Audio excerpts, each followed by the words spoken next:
Boa noite, meus irmãos da PIB de Costa Barros. É um prazer estar falando com os irmãos.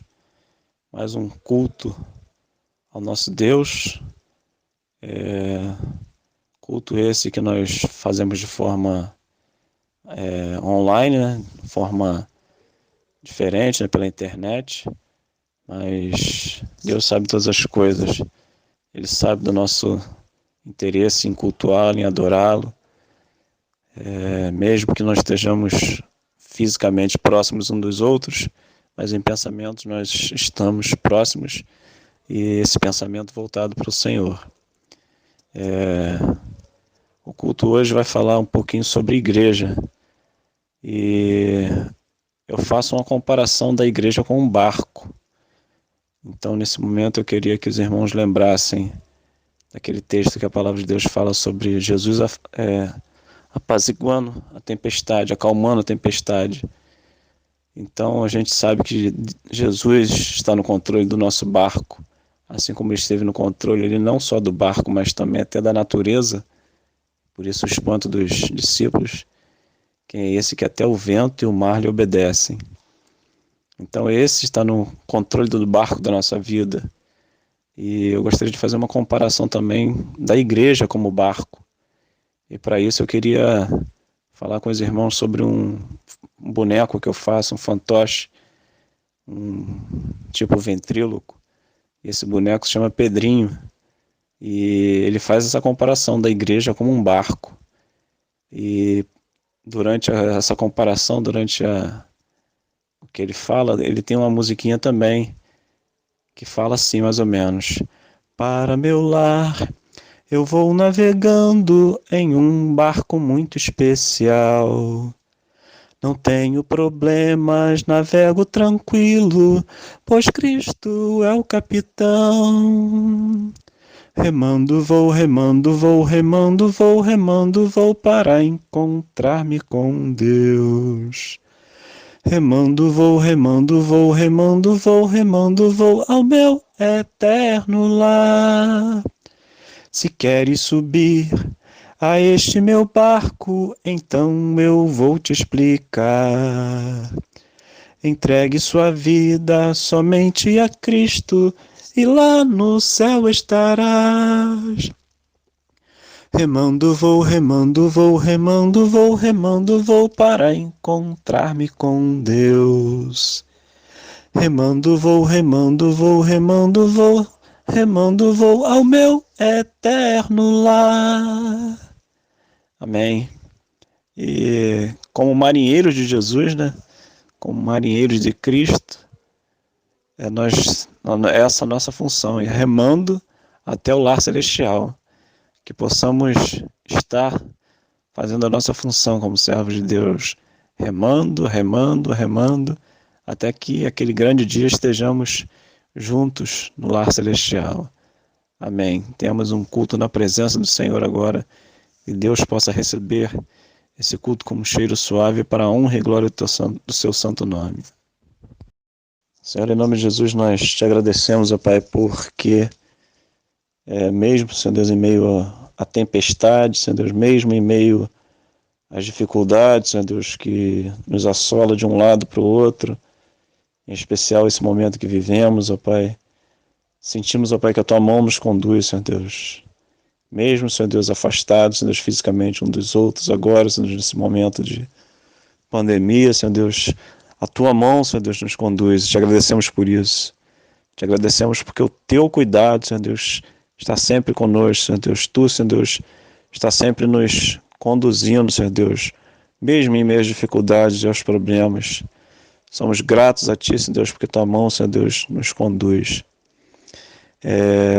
E essa comparação que fizemos, ó Pai, em relação, Senhor Deus, à Tua igreja, Senhor Deus, com o barco, sentimos, ó Pai, que a Tua mão nos conduz, Senhor Deus, no leme, Senhor Deus, direcionando, Senhor Deus, a nós, Senhor Deus, para o destino, Senhor Deus, que é o lar celestial. Que possamos, ó Pai, ser canal de bênção, Senhor Deus, através da Tua palavra, possamos conduzir, Senhor Deus, as pessoas, ó Pai, juntamente conosco, Senhor Deus, até o lar celestial, possamos remar, Senhor Deus, remar, Senhor Deus, através das orações, remar, Senhor Deus, através do estudo da Tua Palavra, remar, Senhor Deus, através da comunhão, Senhor Deus, com o Teu povo, remar, Senhor Deus, sendo canal de bênção, Senhor Deus, onde quer que nós estejamos. Essas bênçãos te rogamos em nome de Jesus. Amém.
Espalhando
força e glória te pertence,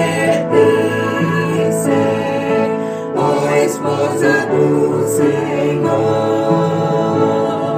Sei então um instrumento que salva o pecador, pois a Deus se tomou, Cristo mesmo reinará, e o domínio do Evangelho toda a terra abrangerá. Resolutos avançar, trabalhando por Jesus, o estandarte levantar, espalhando a sua luz.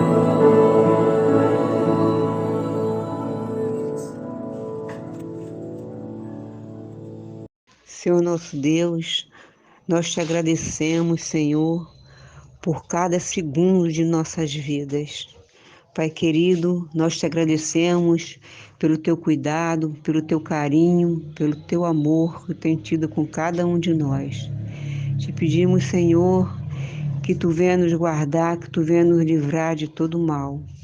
Senhor, abençoa o culto desta noite. Toma o pregador em tuas mãos, Senhor, para que as tuas palavras fiquem, Senhor, não só em nossos corações, mas que nós podemos, Senhor, ter em nossas vidas, Senhor, conhecimento através da tua palavra. Senhor, que tu venha nos abençoar, que tu venha nos livrar e nos guardar de todo mal. Em nome de Jesus. Amém. Boa noite, meus nobres irmãos. Aqui quem está falando é o pastor Sebastião. Tive o prazer de ser membro da Igreja Batista em Costa Barros e estamos aqui hoje passando um áudio para a gente pensar um pouco a respeito do Evangelho que Jesus Cristo deixou para nós e tentarmos resgatar alguns valores que me parecem que, com o passar do tempo, nós temos deixado alguns desses princípios para trás. E eu acredito que em deixando esses valores e princípios para trás, nós temos contribuído para um evangelho superficial, vazio e desprovido de autoridade que nós temos visto nos nossos tempos. E pensando em resgatar esses valores, eu gostaria de ler com os irmãos Atos capítulo 2, do verso 37 ao verso 47 da palavra de Deus, que diz assim: Ouvindo eles isto, compungiram-se em seu coração e perguntaram a Pedro e aos demais apóstolos: Que faremos, varões irmãos? E disse-lhes Pedro: Arrependei-vos e cada um de vós seja batizado em nome de Jesus Cristo para perdão dos pecados e recebereis o dom do Espírito Santo. Porque a promessa vos diz respeito a vós, a vossos filhos e a todos os que estão longe, a tantos quantos Deus nosso Senhor chamar.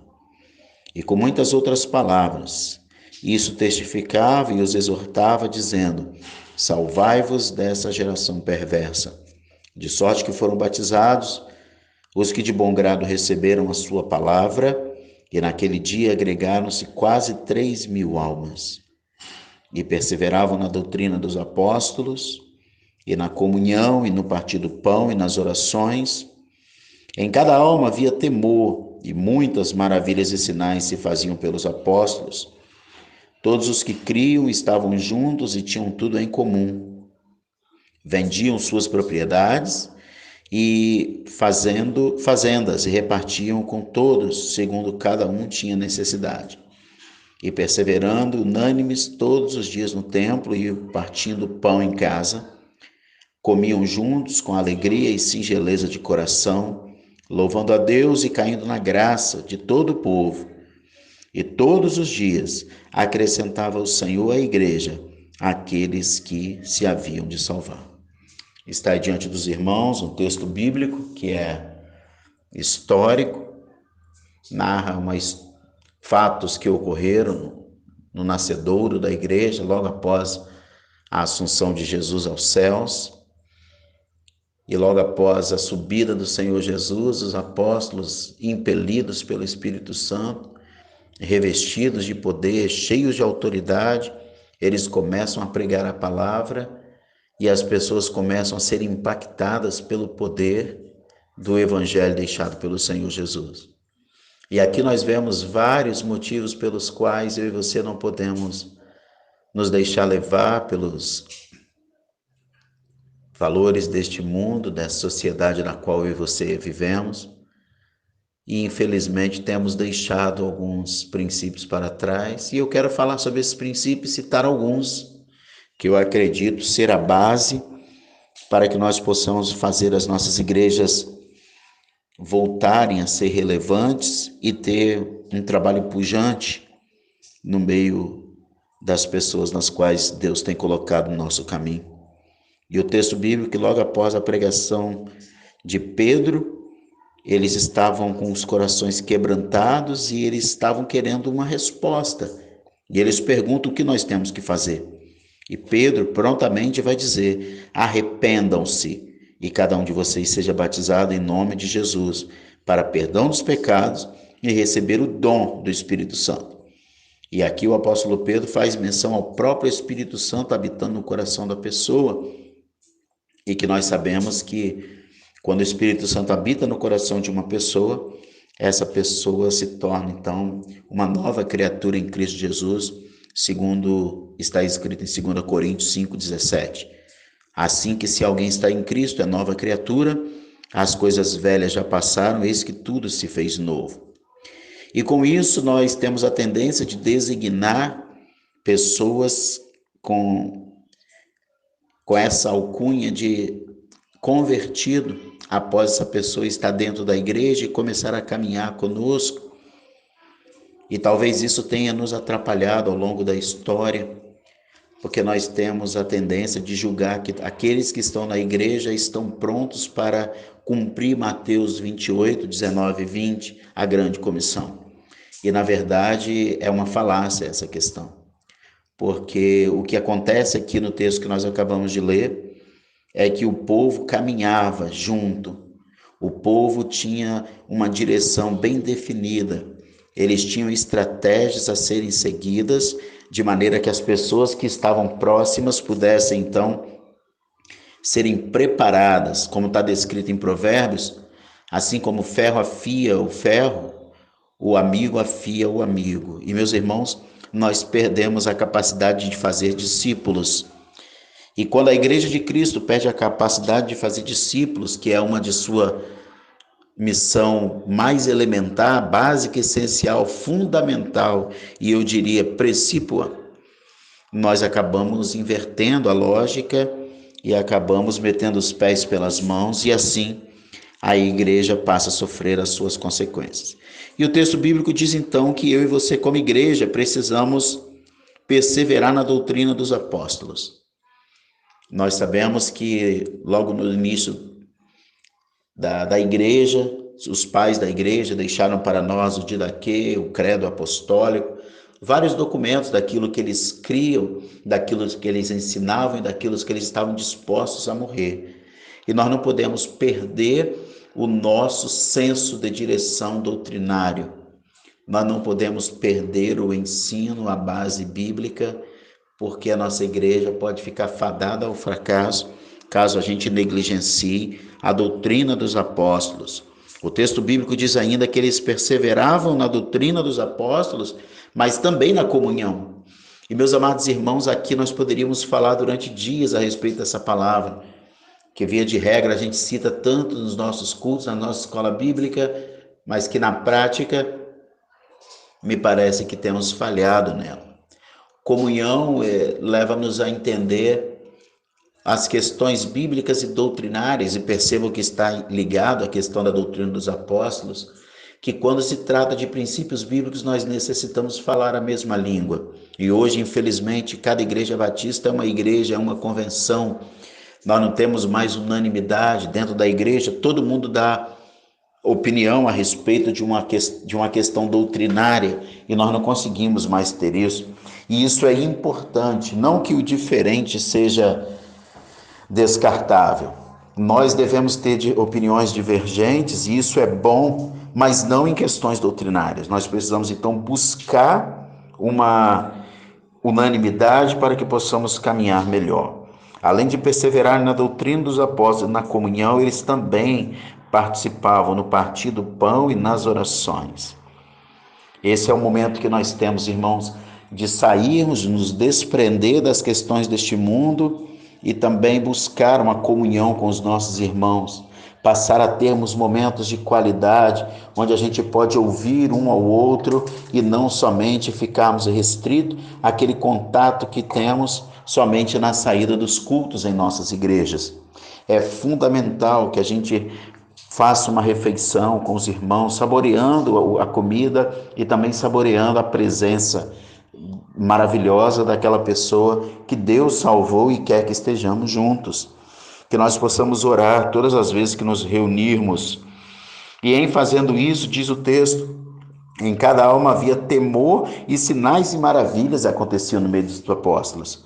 Quando nós perseveramos na doutrina, quando nós temos comunhão, quando nós participamos no partir do pão e nas orações, sinais e maravilhas são feitos no meio de nós. É isso que acontecia no início, é isso que Deus quer fazer na minha vida e na sua vida. E eles diziam então que eles tinham tudo em comum, perseveravam unânimes todos os dias no templo, em casa e no partir do pão, e o Senhor fazia aquilo que eu e você não podemos fazer. Louvando a Deus e caindo na graça de todo o povo. Quando nós perseveramos na doutrina, quando nós estamos em comunhão, quando nós partimos o pão e quando nós oramos juntos e quando nós temos unanimidade nos princípios da palavra de Deus, Deus faz a nossa igreja ser reconhecida na comunidade. A comunidade passa a olhar a nossa igreja como uma referência e a consequência lógica é: o Senhor acrescenta cada dia aqueles que hão de ser salvos. Que nós possamos resgatar esses princípios, que nós possamos ser simples como as pombas e prudentes como as serpentes, mas que nós não deixemos que os valores deste mundo atrapalhem a nossa vivência diária e que a nossa igreja possa ser forte e ser relevante onde estamos inseridos. Oremos. Senhor, muito obrigado pela oportunidade de compartilhar a Tua palavra. Que o Teu Espírito Santo, que um dia nos salvou e mora em nosso coração, que Ele possa nos dar, Deus, condições de pregarmos a Tua palavra a tempo e a fora de tempo, com a autoridade que o Senhor tem para nos dar. Que a Tua igreja, a primeira igreja batista em Costa Barros, possa ser a cada dia uma igreja relevante naquela localidade e que as pessoas possam ver nos Teus filhos que ali congregam o reflexo de Cristo Jesus. Que o Senhor tire do meio desta igreja toda e qualquer divisão, dissensão ou quaisquer pensamentos que não estejam de acordo com a Tua vontade plena. Que haja união, que haja comunhão, que haja harmonia. E assim que a Tua paz, que excede a todo entendimento, possa reinar no meio do Teu povo e fazer, ó Deus, com que pessoas sejam cada vez mais salvas em Cristo Jesus e que aqueles que já fazem parte dessa igreja possam ser edificados e abençoados, pois nós oramos certos da vitória em Cristo Jesus. Amém.